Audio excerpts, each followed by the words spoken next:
What's up, everybody? Welcome back to episode 2 of my Making a Murderer recap. This time we're going over season 1, episode 2 of Making a Murderer on Netflix. If you haven't seen Making a Murderer on Netflix, go watch that before you watch this. If you don't have Netflix, it's definitely worth getting Netflix to go watch Making a Murderer. One of the most bizarre, bonkers series you will ever see. True crime documentaries. It's the whole thing from beginning to end is absolutely insane. We left off at episode 1 where Stephen Avery was released in prison after 18 years of being falsely imprisoned for a crime, a sexual assault he did not commit. After Stephen Avery is released from prison, he's becoming somewhat of a celebrity. Even politicians are posing for pictures with Stephen Avery. Of course, this is them saving face for falsely imprisoning an innocent man for 18 years.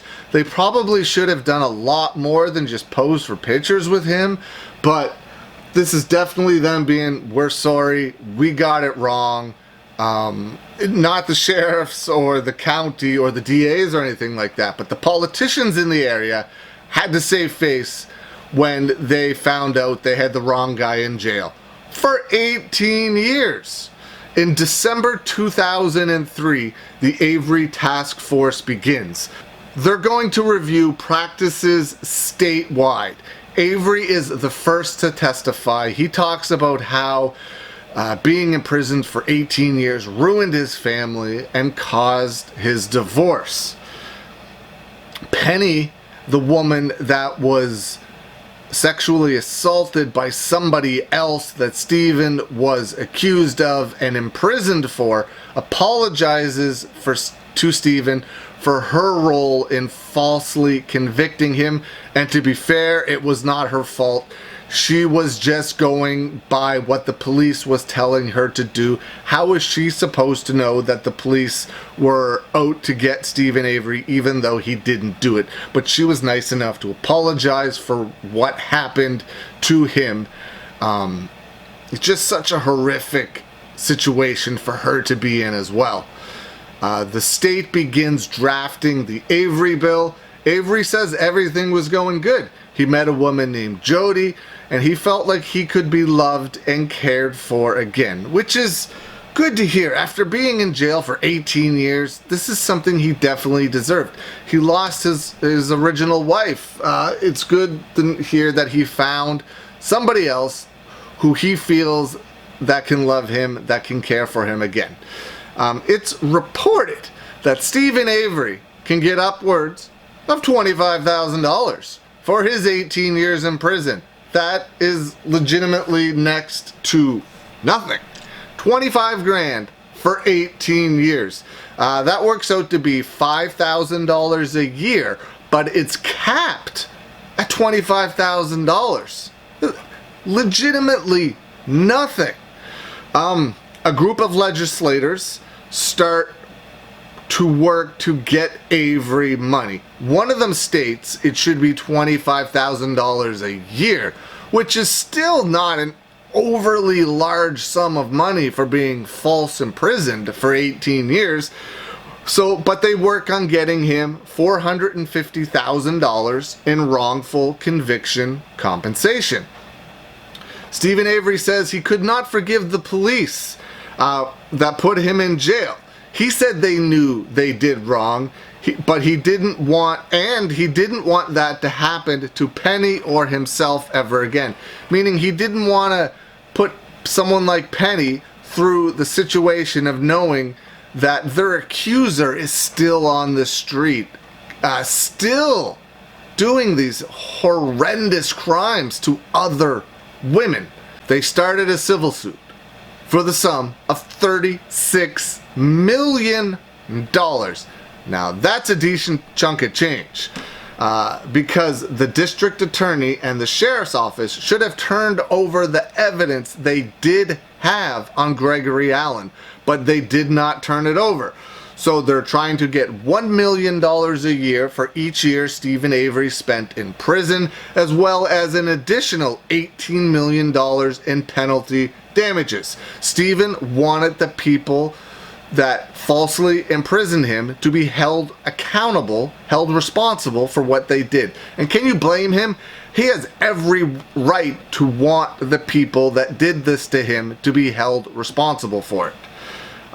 Judy Dvorak, the lady that was sent to the hospital to talk to Penny after she was attacked, she denies saying to Penny, "That looks like Steven Avery." She was referring to the drawing that Jean Couché did. She states she did say it, but she said it at a later date and does not remember when she indeed said it. Now, this next guy, Chief Deputy Eugene Couché. What a guy. What a guy. He doesn't believe the person he drew in his drawing looks like Gregory Allen. He says it looks more like Steven Avery. And yes, it does, because you were probably using the picture of Steven Avery to make the drawing. They did an overlay in the first episode, and it's the exact same picture. So yeah, it does look more like Steven Avery than it does Gregory Allen, because you were drawing Steven Avery. He doesn't believe the DNA evidence to be correct as well. He does believe it's a match for Gregory Allen, but he asks where it came from. He believes that Gregory Allen's DNA was brought in specifically to match up with the DNA found at the crime scene where Penny was attacked and used to free Steven Avery. This guy, watch his interviews in episode 1, 2, and I'm sure he's in all of them. He is a piece of work. What a guy. Steven Avery's lawyer, Stephen Glenn, hits with this line that makes complete sense. He asks the question, what are people thinking? What could they do to stop Steven Avery from getting that money? To stop him from getting the $36 million? Well, we're shortly going to find out. October 2005. Now, we're getting really close to the meat of this story. October 2005, the bill to compensate Steven Avery moved forward.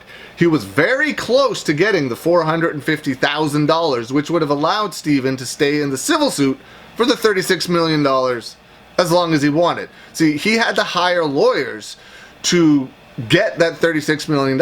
And without that $450,000, he probably couldn't have stayed in the lawsuit for very long. So getting him that $450,000 was almost a trade-off. Here's $450,000, we'll give you $36 million. Pretty good deal. But of course, the county, the DA, the sheriffs did not want to hand over one red cent. So they were going to do whatever they had to, whatever it took to stop Steven from getting any of that money. Now we're getting to some really, really interesting facts of this story. In 1995, Steven Avery was already in jail for 10 years. This is when we're introduced to Sergeant Andrew Colburn. He recalls getting a call at the sheriff's department from another law enforcement agency, possibly the Brown County Sheriff Department, saying they have someone in custody that said they committed a crime in Manitowoc County that somebody else was already in jail for. Probably Gregory Allen, I would assume. Makes sense, right? But Colburn did nothing. Nothing in 95, nothing in 96, 97, 98. He did nothing until 2003. That's when he contacted his supervisor the day after Steven Avery is released from prison. Steven was released September 11th, 2003. Andrew Colburn contacted his supervisor September 12th, 2003 to tell him about a phone call he got in 1995 that could have possibly freed Steven Avery. Gee, I wonder why it took so long. Come on now. A few days later, 6 days later to be exact, Douglas Jones, the assistant district attorney, had a phone conversation with Jean Couché about the case. This was after Allen was caught and Avery was released. Now, it gets a little confusing because this next part is about this guy said this to that guy and this guy wrote it down and now we're reporting it. But I'll do my best to explain it. Jean Couché told Assistant District Attorney Douglas Jones that in 1995, Colburn told Sheriff Tom Kusorek that someone in the Brown County Sheriff Department told them it could be Gregory Allen. So they knew for sure in 1995 that this could possibly be Gregory Allen and not Stephen Avery. 10 years after Stephen Avery was already in jail, 8 years before he was actually released. Gene says he doesn't recall saying that. He says he was told, Colburn told him, we got information.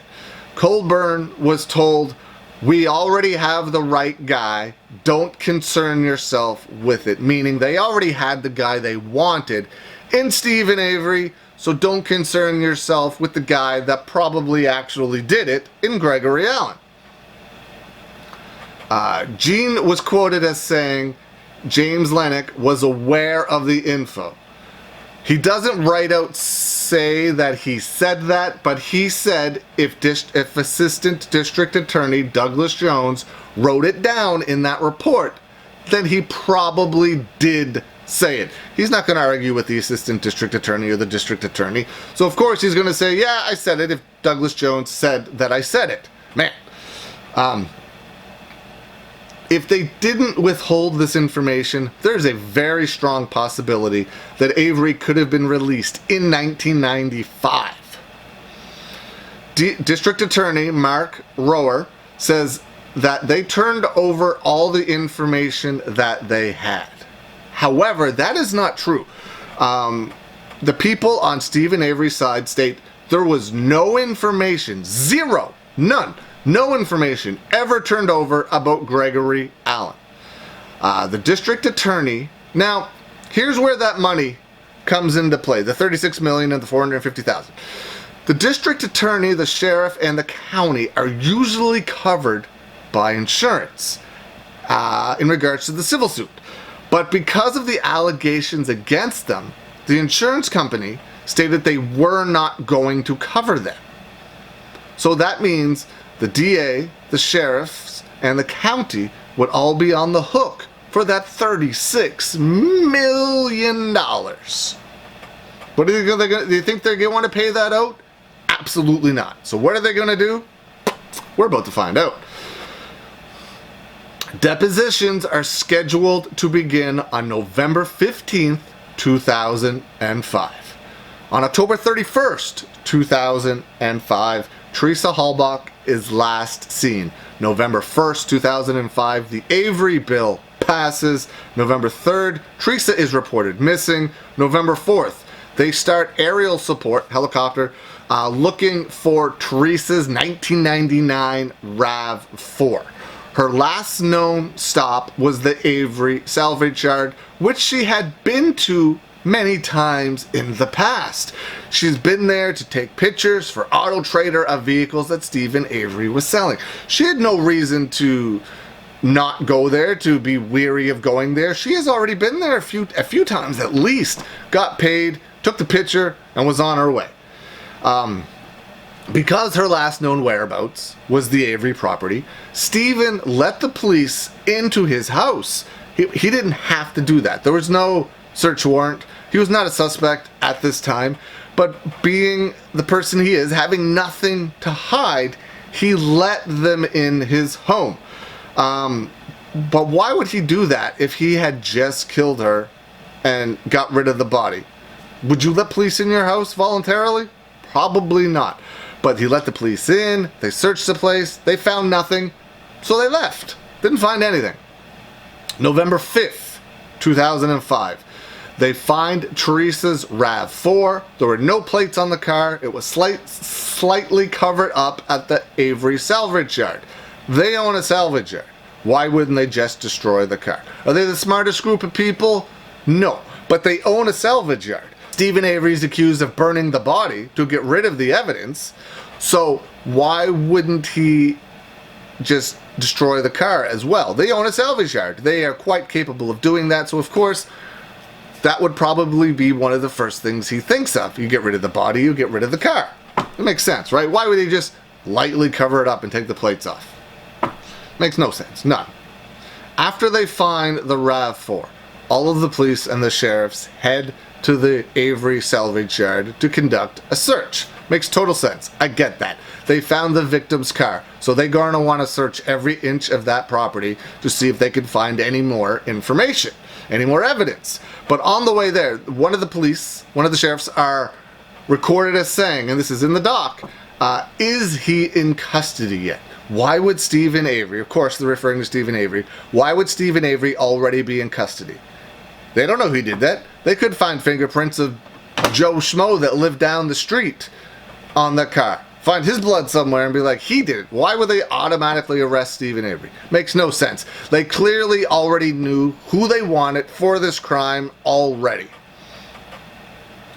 Calumet County Sheriff, I apologize if I said that wrong, Jerry Pagel, states Avery is not a suspect more than anyone else at this time. One of the reporters at this press conference asks, are they doing a search at anyone else's property?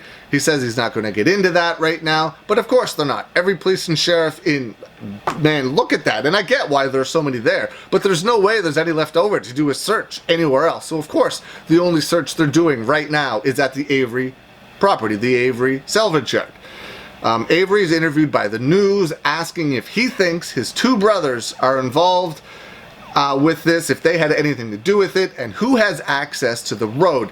He says no, he does not think his brothers have anything to do with it, and that anybody can have access to the road, especially at night, and nobody would hear or see anything. They ask, who do you think did something with her? He responds with, no idea. If the county did something and are trying to plant evidence on me, I don't know. I wouldn't put anything past the county. And really, can you blame him for making these statements after already what he's been through? 18 years of being framed for a crime he didn't commit? Of course he's going to be nervous. They're going to do it again to him. DA Mark Romer says to avoid any appearance of doing anything wrong with this case, they seek the appointment of Ken Kratz, who is a special prosecutor. That was a great decision to include this guy, right? Ken Kratz says they are very sensitive to any conflict of being accused of doing anything such as planting evidence on Stephen Avery. That was why Ken Kratz, was brought in, so these type of allegations couldn't happen. That worked. That worked real well, didn't it? Man. Stephen Avery was very adamant they would find nothing because there was nothing to be found unless they were framing him. He is very, very aware of what is going on. The Avery family are not allowed on their own property for 8 days while they conduct a search. And I totally get that. That makes sense. You find the car there, you're going to want to search every aspect of that property to see if you can find any more evidence. But shouldn't there have been somebody there? And if there was, I could not find any information on it. So somebody tell me if this next part happened. Somebody should be there to have the Avery family interest at mind, making sure that no evidence is being planted. Somebody should have been there representing the Avery family during all of those 8 days. They have 8 days on the Avery property to do whatever they want, to possibly plant as much evidence as they want to get this guy. Jerry Pagel says Stephen Avery is cooperating with the investigation, and so is his family. The news says Avery feels like he's a suspect and fears they're going to arrest him at any time. And why wouldn't he feel like that? Teresa's ex-boyfriend states that, no, and that's the thing. I watch a lot of true crime docs. The ex-boyfriend, the ex-girlfriend, ex-wife, ex-husband, family are usually the first suspects people look at when they don't know who did it. Did they look at this guy? I don't see any information of them looking at this guy. Maybe he's a great dude. I have absolutely no idea. But he's interviewed as well. He says that they had the proper authority to do everything that they were doing, and they had professionals take a look at things if they were found. He did not say, the ex-boyfriend or the brother did not say that they found anything, but they said if they did find anything, they had professionals look at it. They also stated they were never on the Avery property. They were never on the Avery lot. Then evidence of a person is found on the Avery lot. Jerry Pagel and Ken Kratz hold a press conference. They state, this is now a criminal investigation in nature. It is now a homicide investigation. There was a body burned, bone and teeth were found on the Avery lot. The key to Teresa's RAV4 was found in Stephen's bedroom on search day 4, which was November the 8th. They state that the Manitowoc County was only there to provide resources when needed, like maybe plant evidence perhaps, maybe, I don't know, that's what they're accused of. They had 8 days to do it. They were there to provide resources when needed. If they needed items on the property to conduct searches, they would provide that piece of equipment. It was great they were being so helpful, right? Stephen's lawyer, Walt Kelly, said that he could not find his client. He feels that his client was being kept away from him so that they could question Stephen Avery in his absence. He states that even Stephen Glenn, the other lawyer, was in a car looking for Stephen Avery around town, and they could not find him. Ken Kratz states, I don't know where Stephen Avery is, but almost immediately after he says that, Jerry Pagel states, we know where he is, but we are not releasing that information. On November 9th, 2005, Stephen Avery is interrogated by Mark Weigert and Thomas Fassbender. These guys are absolutely terrible at what they do. Just brutal, brutal, brutal. Go back, watch them interrogate Stephen Avery, and you'll see what I mean. Stephen Avery is not the sharpest knife in the drawer by any stretch of the imagination. But these guys aren't even in the drawer. These guys are terrible, brutal at what they do. I don't know if these types of lines of questioning these tactics work, but man, they are brutal. But of course, Jerry Pagel praises them. Great job, guys. It's just brutal. Ken Kratz on planted evidence. They found Stephen Avery's DNA on the key, and Ken Kratz thinks it's stupid that people think they were carrying around Stephen Avery's DNA. This was 2005. There was another really famous case in 1994, the O.J. Simpson trial, that was handled terribly by the LAPD, Los Angeles Police Department. And this next part is 100% fact. It's not disputed. Dennis Fung, the criminalist, was handed a vial of O.J. Simpson's blood at the crime scene. So they absolutely carry this stuff around. And that was 1994. Imagine what they could get away with in 2005. They also found blood on and in the Teresa Halbach's RAV4. They found blood in and on O.J. Simpson's Bronco. It's like somebody watched the O.J. Simpson trial and was like, we're going to copy this. Stephen Avery is now shown in a Hamburglar-like jumpsuit. I cannot believe that the state of Wisconsin uses these black and white striped jumpsuits. You're so used to seeing the orange jumpsuits almost everywhere now. It's crazy to think that in 2005 they were still using the McDonald's Hamburglar jumpsuit for their criminals. Episode 2 ends with Stephen Avery saying, last time it took 18 years and 6 weeks to prove my innocence. I don't know how long it will take this time. Such a sad statement for someone that spent 18 years already in jail for a crime he didn't commit, and now he fears he's going to spend even more. That was 2005. It's not 2021. So he's been in there another 16 years almost. which is insane. So we're starting to get going here. Stephen Avery just arrested for the murder of Teresa Halbach. We're going to be doing episode 3 real soon. Leave some comments below of what you think of how this case is going in episode 2. I'm going to do a separate video with all of the comments because there was way more than I was expecting. Some really good ones that I want to get into. And yeah, so leave some comments below of how you think this case is going, what you think's going on right now in episode 2. Try not to jump ahead. We're just going to talk about episodes 1 and 2 right now. If you want to watch the first episode, just go back a couple videos. You'll find episode 1 of this series that I'm doing. And I hope you guys enjoyed this video, and I'll see you again soon.